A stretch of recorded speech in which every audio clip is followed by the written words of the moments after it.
বিহু বুলি আমি আজি ৰূপা বাইদেউ ঘৰত পাক এটা মাৰিবলৈ আহিলোঁ। আজিয়ে প্ৰথম বিহু খাবলৈ ওলাই আহিছোঁ। প্ৰথম ঘাটটো আমাৰ এই ৰূপা বাইদেউ ঘৰতে মাৰিছোঁ আৰু চাহ তাহ খাই আজৰিয়ে হ'লোঁ।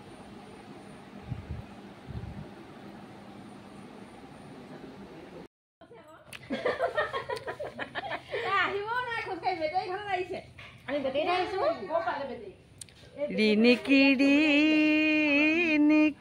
দেখো ঘৰে খনি দেখো ঘৰে খনি বলছে নাই তালৈকে যাওঁ হাততে পে পাতি মুখতে হাঁহিতি মুখতে হাঁহিতি বলছে নাই সেইখন ঘৰত বিহুকে খাওঁ।